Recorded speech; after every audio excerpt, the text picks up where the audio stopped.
The woman who could feel other people's touch. A woman sits watching another person. Someone reaches forward and touches that person on the cheek. The woman watching feels a touch on her own cheek. But nobody touched her. Touch the other person's arm, and she may feel it on her own arm. Touch the face, and the sensation can appear on her face. The physical contact is happening to somebody else. Yet somehow, her brain is producing a conscious sensation of touch. Researchers studied one such woman, identified simply as C. Her experience has a name, mirror touch synesthesia. And it raises a strange question. How can something happening to another person's body become a sensation in your own? It isn't that the other person's touch is somehow physically traveling into her skin. And it isn't simply that she understands what being touched must feel like. The sensation can be specific enough that researchers have tested it against real touch. In experiments, people with mirror touch synesthesia were asked to watch another person being touched while they themselves received touches on their own body. And something interesting happened. What they saw could interfere with what they were actually feeling.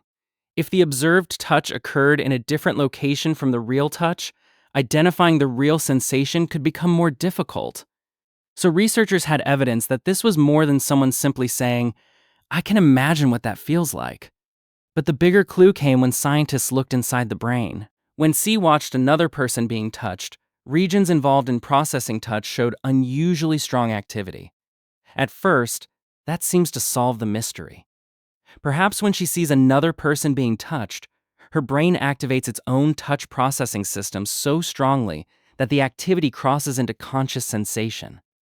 Except there was a problem with that explanation. Because when researchers looked at people who didn't have mirror touch synesthesia, parts of their touch processing systems responded to observed touch too. But that changes the question. If ordinary brains also respond when they watch someone being touched, why don't all of us feel it? When you see a finger press against someone's cheek, your brain does more than register a visual event. Parts of the somatosensory system, the network involved in processing touch, can become active even though your own skin has never been touched. Normally, that activity does not become a conscious tactile sensation. You see their touch. You don't feel it as yours. In mirror touch synesthesia, that boundary appears to work differently. One possibility is that the brain's response to observed touch is unusually strong or regulated differently, allowing information that normally remains outside conscious tactile experience to become something the person actually feels. But that still may not be the whole explanation, because your brain has another problem to solve. It must constantly distinguish between your body and somebody else's. When you watch another person raise their hand, smile, get touched, or move toward you, your brain can represent what is happening without confusing their body with yours. Researchers studying mirror touch synesthesia have found evidence suggesting that this distinction between self and other may also operate differently in some people with the condition. And then an experiment made the story even stranger. Researchers showed people with mirror touch synesthesia touch occurring to different kinds of bodies. A real person, a dummy body, images of bodies, even disconnected dummy body parts. The sensations were not necessarily the same. Touch observed on a real human body could produce stronger mirror touch experiences than comparable events involving dummy bodies or disconnected body parts. That means the brain may not simply be reacting to something touched at this location. It seems to matter what the brain believes it is looking at, a body. And more specifically, another person's body. So mirror touch synesthesia may reveal something much deeper than an unusually sensitive touch system. Because before your brain can decide whether a sensation belongs to you, it may first have to construct a remarkably sophisticated idea of where you end and somebody else begins. But researchers found another clue, suggesting that this boundary may be more flexible than it feels. In one experiment, people with mirror touch synesthesia watched another person's face being touched. Afterward, they were shown faces that gradually blended their own face with the other person's, and their judgments shifted.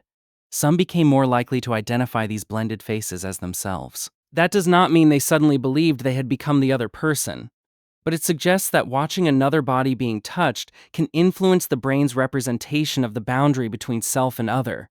And this makes the original mystery much more interesting.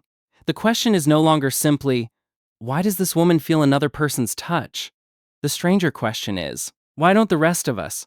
Because your brain is constantly processing things that happen to other people. It can represent their movements, their expressions, even their touch. But somehow, most of the time, it keeps those representations separate from your own conscious experience. And scientists still do not have one complete explanation for why that separation works differently in mirror touch synesthesia. Stronger or differently regulated activity in systems involved in observed touch may contribute. Differences in how the brain represents self and other may contribute too. And mirror touch synesthesia should not simply be described as extreme empathy. Studies investigating empathy in people with the condition have produced mixed results. The phenomenon may be telling us something more fundamental. Think back to C. She watches another person's cheek being touched. Her own skin receives no contact. Yet somewhere inside her nervous system, observing that touch becomes enough to produce a sensation. What makes this remarkable is that some of the neural machinery involved is not completely foreign to the rest of us. Your brain can also recruit touch-related systems when you watch somebody else being touched. The difference is that you normally experience an effortless certainty that happened to them, not to me. And perhaps that is the deepest thing mirror touch synesthesia reveals. The boundary between your body and everyone else's feels obvious, but your brain has to maintain that distinction, moment after moment, sensation after sensation. So when you watch somebody else being touched, your brain may represent more of that touch than you consciously realize. It just usually knows whose body it belongs to.